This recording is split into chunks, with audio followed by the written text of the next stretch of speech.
You're going to talk to the College Football Association about sports betting. What are you Yes, going to sir. tell them? I'm really honored about that. Shows you how times have changed, man. Yeah. Ever since sport, well, this would have never happened if sports betting were not legalized in May of 2018 by the Supreme Court. But yeah, there's a lot of people who don't understand sports betting, and they think that games can be fixed. And now that it's legalized, it's Sodom and Gomorrah. But anyway, yes, I'm looking forward to it, and I'm really very, very flattered that they asked me. Why is it legal now in a lot of states? What happened? Well, what happened is we got out of the 1800s or the 1700s. I would ask you, and I have before on the show, why can the people of Nevada bet on sports where it's legal and the people of New York, Alabama, et cetera, can't?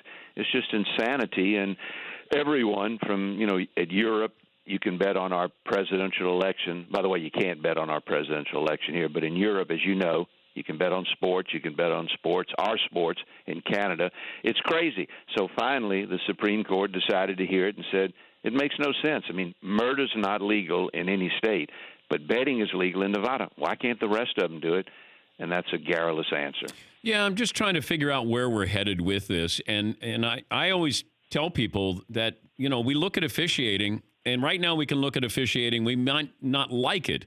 All of a sudden, when it's legalized betting and there's more money on these games, and like worst case scenario here, it could be bad because we're holding people accountable here, and it feels like these leagues are running out of excuses. You have, the cheating scandal with the Houston Astros. We've had calls that weren't overturned in the NFL when they're obvious there. Basketball, it looks like the star players get star treatment.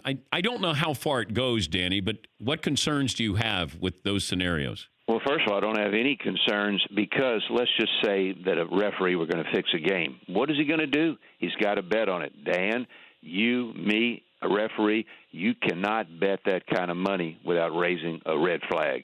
And the safeguards are in place. When sports betting came in, I guess in 1940 when the point spread was invented, it's been the same thing. Even though it's legalized now, it's even harder to fix a bet. If you walk in, Dan, or just say Brother Todd Fritz walks in, and he wants to bet $5,000, which is a lot of money, but not a lot of money if you're going to fix a game, and he wants to bet it legally in New Jersey, it's going to raise a red flag. It's obviously going to raise a red flag with your bookmaker if you bet $500 a game, and all of a sudden you'd like to bet $50,000. Mm-hmm. Dan Patrick has a great line of credit at his local bank. Let's say you have, make up a figure, Dan, $25,000, and you walk in and you want to borrow $1 million. You're going to raise some red flags. So you're going to get caught if you try to fix a game. And whenever there's a bad call or like the Astros cheating, no one capitalized on it in betting. If they did, they'd be caught. When an inordinate amount of money shows up on a game, it's generally fixed. And real quickly, the Tulane betting scandal, those guys were betting the college students $25 a game. You remember the Tulane betting scandal? Yeah. With Huntley. Anyway, $25 a game. They called their bookmaker locally and said, hey, we want to go to $50 a game. They went, well, that's a red flag for that bookmaker in New Orleans, but no big deal. Then they wanted to post up a few $100s. He cut them off. He notified Vegas because it was not legal.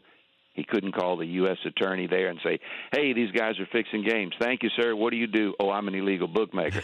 So he had to call. It's silly. He had to call Nevada, tell them they told the New Orleans DA, and that's how the case was uncovered. An inordinate amount of money, which was only $25 to $100.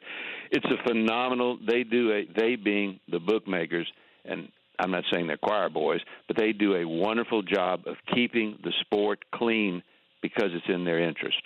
For more Dan Patrick Show, tune into Audience Channel 239 on DirecTV, stream for free on BR Live, or download the Dan Patrick Show app.